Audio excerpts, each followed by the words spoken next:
माझी एक मैत्रीण सुवर्ण हरदास PSSMला जॉईन आहे. तर तिच्या थ्रू मला ओंकार मॅडमशी मी कनेक्ट झाली आहे मार्चमध्ये.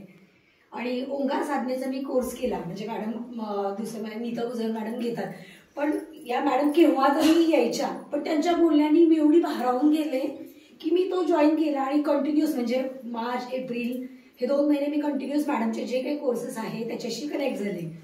आणि आता हे बुद्ध पौर्णिमेचं मला काहीही माहिती नव्हतं, म्हणजे संकल्प काय ते काहीही नाही माहिती नव्हतं.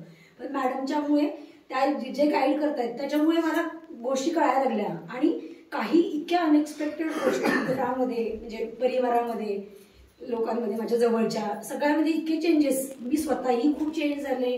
म्हणजे पॅटर्न्स माझे सगळे जे जुने होते ते सगळे डिझॉल्व्ह झाले.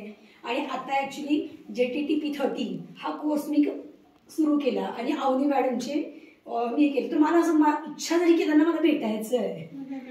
आणि त्यातून काय झालं की 8 दिवसापूर्वी मंगल मॅडमनी मीटिंग घेतली आणि त्याच्यामध्ये असे त्यांनी पर्टिक्युलर नावं घेतली की मॅडम तुम्ही या. तर त्याच्यामध्ये त्यांनी माझं नाव घेतलं. मला येईल की नाही ही शक्यता जरा कमी होती, यायचं खूप मनात होतं. पण माझे काहीतरी म्हणजे हे होते, म्हणजे माझं घराचं रजिस्ट्रेशन वगैरे ते जे काम चाललं होतं तेच.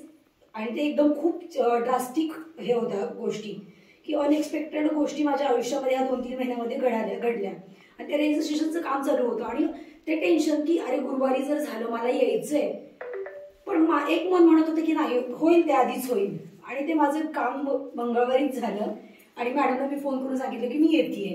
आणि म्हणजे महत्वाचं म्हणजे मला अवनी मॅडमशी पण भेटायचं होतं बेसिकली, की मी त्यांचे अटेंड करते आता, की त्यांना पण मंगल मॅडमला पर्सनली भेटायचं होतं. आणि मी जे संकल्प ध्यान आणि पौर्णिमेचं ध्यान आता मी करतो, टेरेसवरती करतो आमच्या सोसायटीमध्ये. तर म्हणजे हा दुसरा अनुभव आहे माझा, की पहिलं म्हणजे व्हिज्युअलायझेशन मला कधी होत नाही. पण पहिलं एकदा होळी पौर्णिमा होती त्या दिवशी आम्ही टेरेसवरती म्हणजे गार्डन आमच्यावरती टेरेसवरती ध्यान केलं. तर तेव्हा मला अगदी मी एक वृंदावनामध्ये गेली आहे, कृष्णाची बासरी वाजते, सगळ्या गोष्टी म्हणजे त्या व्हिज्युअलायझेशन झाल्या. आणि आत्ताच्या ध्यानामध्ये शेवटची 15 मिनिट मला शिवतांडव म्हणजे शंकराचं दर्शन झालं. आणि भव्य प्रकाश, आणि मला दरदरून घाम सुटला होता.